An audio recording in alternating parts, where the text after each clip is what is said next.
niat menghaulkan salah satu dari keturunan Rasulullah Sallallahu Alaihi Wasallam, guru kita semua, yakni Al-Habib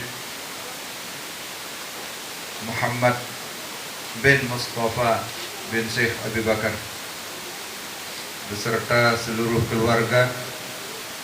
Mudah-mudahan semua para habaib, para sahadat, para syaraif, wabil khusus yang dihaulkan pada malam ini, mudah-mudahan senantiasa dalam keridhaan Allah Subhanahu wa Ta'ala. Yang dalam keadaan sakit, mudah-mudahan cepat diberikan kesembuhan, kesehatan, keafiatan oleh Allah Subhanahu wa Ta'ala. Yang sudah meninggal dunia, mudah-mudahan diberikan keluasan di alam kubur, diberikan rahmat, maghfirah dan keridhaan oleh Allah Subhanahu wa Ta'ala. Amin ya rabbal alamin. Jamaah kaum muslimin muslimat rahimani wa iyyakumullah.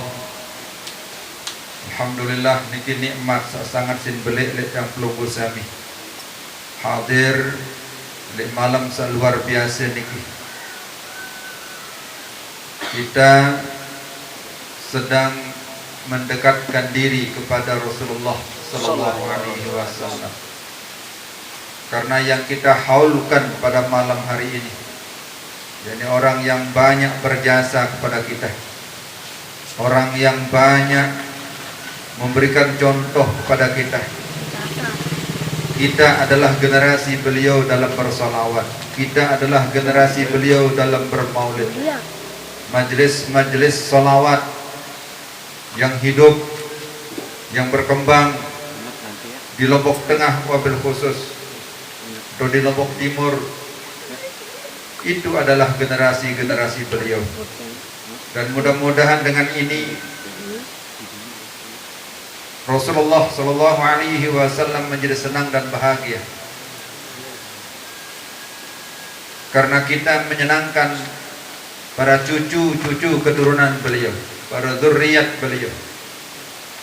Dan dengan senangnya Rasulullah Sallallahu Alaihi Wasallam, mudah-mudahan kelak kita mendapatkan syafaat Rasulullah Sallallahu Alaihi Wasallam. Amin ya rabbal alamin. Jamaah kaum muslimin muslimat rahimani wa iyyakumullah. Rasulullah Sallallahu Alaihi Wasallam pernah menegaskan kepada kita bahwa inni tarikun fikum as-saqalain,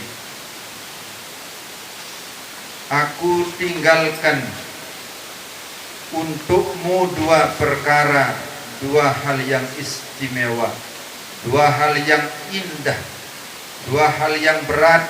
As-saqalain, berat dalam timbangan, berat dalam pahala, indah, istimewa dan sangat mulia. Rasulullah Sallallahu Alaihi Wasallam menyatakan,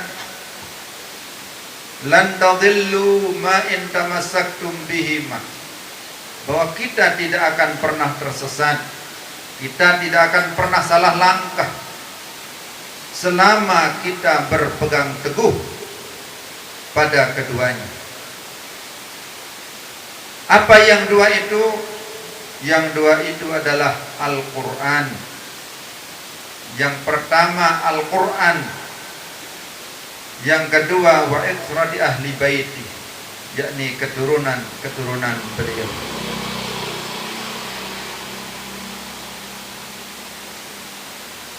Kita diminta oleh Rasulullah Sallallahu Alaihi Wasallam, jangan kita berpisah dari keduanya, dan jangan pernah kita memisahkan yang dua tersebut. Jangan pernah kita tinggalkan Al-Quran, Jangan pernah kita tinggalkan para keluarga Rasulullah sallallahu alaihi wasallam, dan jangan pernah kita mencoba untuk memisahkan antara Al-Qur'an dengan keluarga Rasulullah sallallahu alaihi wasallam. Jamaah hadirin hadirat rahimani wa iyyakumullah. Al-Qur'an merupakan kitab suci, mukjizat termulia bagi Rasulullah sallallahu alaihi wasallam. Keluarga Rasulullah sallallahu alaihi wasallam disandingkan, disejajarkan dengan Al-Qur'an. Itu berarti bahwa keluarga Rasulullah sallallahu alaihi wasallam bukan sembarang keluarga, tidak sama dengan keluarga kita. Jadi sebagaimana yang dikatakan oleh Sayyiduna Abu Bakar As-Siddiq radhiyallahu taala anhu, bahwa beliau itu lebih mencintai keluarga Rasulullah SAW daripada keluarganya sendiri. Andai kata keluarganya bertentangan dengan keluarga Rasulullah SAW, beliau akan lebih dahulu, lebih mengutamakan untuk membela keluarga Rasulullah SAW daripada keluarganya sendiri.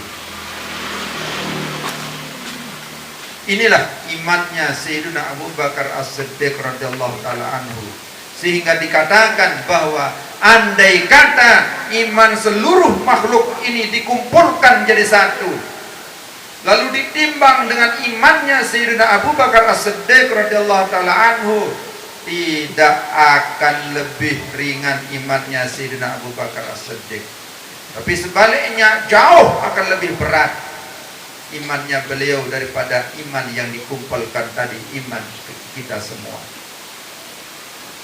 Maka Sayyidina Abu Bakar As-Siddiq itu perlu untuk dicontoh. Para sahabat semuanya, para sahabat semuanya, tidak ada yang berani berkata apapun terhadap Sayyidina Abu Bakar As-Siddiq radhiyallahu taala anhu. Sayyidina Umar bin Khattab radhiyallahu taala anhu pernah diminta oleh 4 orang sahabat ketika beliau sakit untuk menunjuk pengganti, menunjuk khalifah sebagaimana beliau dulu ditunjuk oleh Sayyidina Abu Bakar As-Siddiq radhiyallahu taala anhu. Tapi apa kata Sayyidina Umar? Abu Bakar itu bukan saya. Beliau berhak menunjuk siapa saja yang ingin beliau tunjuk. Tapi itu tidak berlaku untuk saya. Insyaallah. Itu tidak berlaku untuk saya, kata Sayyidina Umar bin Khattab radhiyallahu taala anhu. Sayyidina Ali karramallahu wajhah pernah berkata bahwa andai kata ada sahabat Rasulullah SAW yang meriwayatkan hadis kepadaku, pasti aku akan tanya kesohihan hadis tersebut, kesohihan sanad hadis tersebut, dan dia terima dari mana. Kecuali Sayyidina Abu Bakar As-Siddiq, kalau dia meriwayatkan hadis padaku, aku akan langsung menerimanya. Tidak akan aku tanya dari mana hadis itu. Jamaah hadirin hadirat rahimani wa iyyakumullah. Jadi kita mencontoh kepada Sayyidina Abu Bakar As-Siddiq radhiyallahu taala anhu sebagai orang terdekatnya Rasulullah sallallahu alaihi wasallam. Beliau lebih membela, lebih mengutamakan, lebih memuliakan keluarga Rasulullah sallallahu alaihi wasallam daripada keluarganya sendiri. Sekarang ini banyak di antara keluarga Rasulullah sallallahu alaihi wasallam yang kita abaikan, yang kita lalaikan, yang kita tidak hormati, yang kita tidak muliakan. Mohon maaf, sekarang ini kita masih memilih dan memilah siapa keluarga beliau yang harus kita hormati. Dan kita di dalam memilih dan memilah ini, kita hanya mengikuti keinginan nafsu kita sendiri. Kita lebih memilih dari sisi wajahnya, ganteng atau tidak, putih atau tidak, dia tua atau tidak. Kalau tua, kita cium-cium tangannya, apalagi dia gagah, wih, kita serbu dan kita cium tangannya. Tapi kalau anak-anak, malah kita yang menyodorkan tangan kita untuk dicium sama mereka. Itu sama dengan penghinaan terhadap Rasulullah Sallallahu Alaihi Wasallam.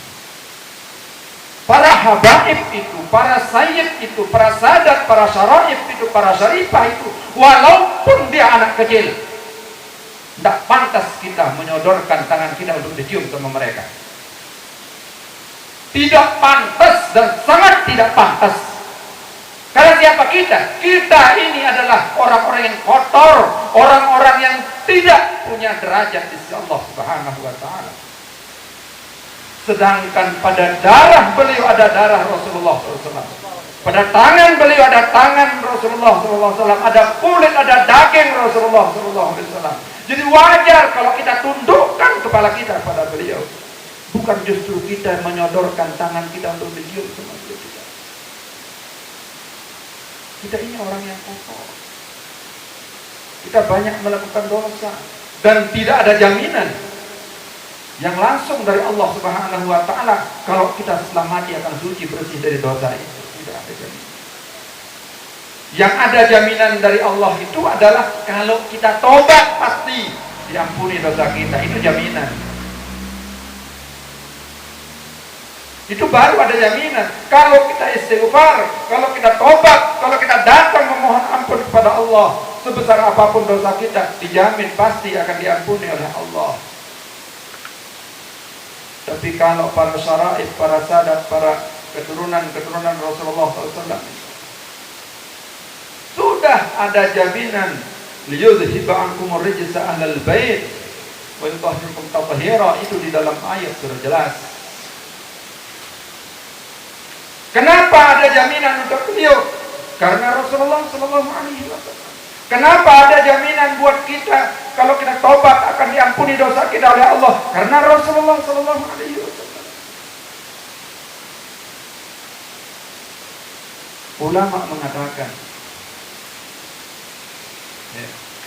Ulama mengatakan, kalau kita meremehkan keluarga Rasulullah Sallallahu Alaihi Wasallam, hancur semua milik kita, hancur semua apa yang ada pada diri kita, hancur, tidak ada gunanya, tidak ada manfaatnya, tidak ada faedahnya. Wirid 1000, zikir 1000, ambil tarekat ini, tidak ada gunanya bertarekat kalau meremehkan keturunan Rasulullah SAW. Ilmu yang sudah dipelajari hancur, sebagaimana dikatakan oleh Sayyidina Ibnu Hajar, Al-Imam Ibnu Hajar, ulama setinggi apapun ilmunya, sebesar apapun wibawanya, sebanyak-banyak jamaahnya, asalkan meremehkan keturunan Rasulullah SAW, hancur semuanya. Tunggu saatnya akan hancur, akan hilang ilmunya. Na'udzubillah, summa na'udzubillah.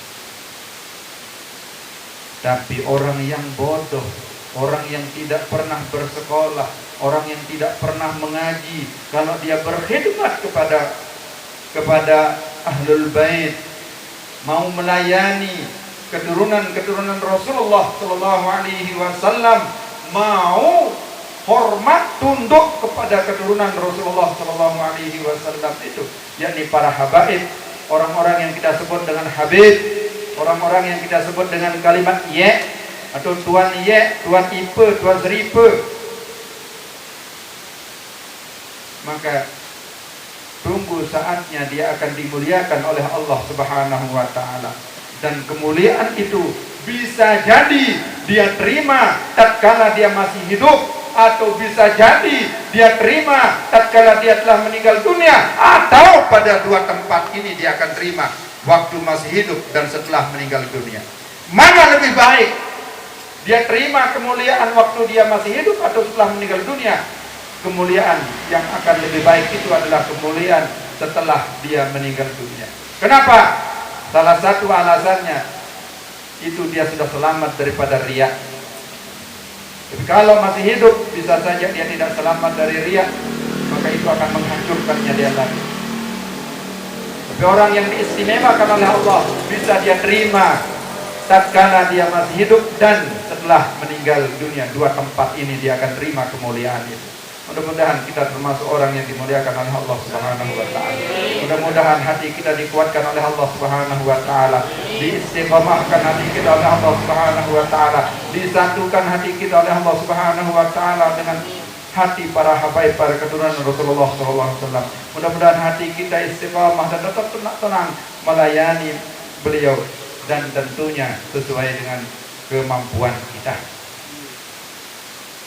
Sesuai dengan kemampuan kita. Allah tidak memaksakan kehendaknya kepada kita. Jadi kita wajib melayani beliau bagaimanapun cara kita. Tentunya sekemampuan kita.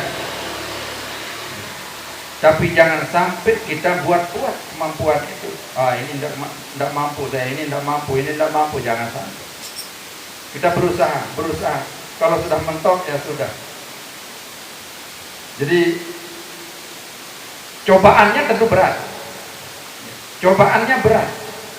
Tapi betapapun beratnya cobaan itu, kita kembalikan kepada yang memberi cobaan, yakni Allah Subhanahu wa taala. Bermohon kepada Allah. Bermohon kepada Allah. Berkat Rasulullah sallallahu alaihi wasallam, berkat keturunan beliau, insyaallah Allah akan kabulkan. Allah akan bantu kita, Allah akan tolong kita. Dan mudah-mudahan sekali lagi hati kita diistiqamahkan, dikuatkan oleh Allah Subhanahu wa taala. Hati kita disatukan oleh Allah Subhanahu wa taala untuk selalu bisa berkhidmat, untuk selalu bisa menghormati, memuliakan Rasulullah sallallahu alaihi wasallam, para sahabat, para keturunan beliau, para zuriat Rasulullah sallallahu alaihi wasallam. Karena beliau ini adalah simbol Islam. Para keturunan Rasulullah SAW itu adalah pengazab umat pada saat itu. Tidak akan mendapatkan azab dari Allah Subhanahu wa taala.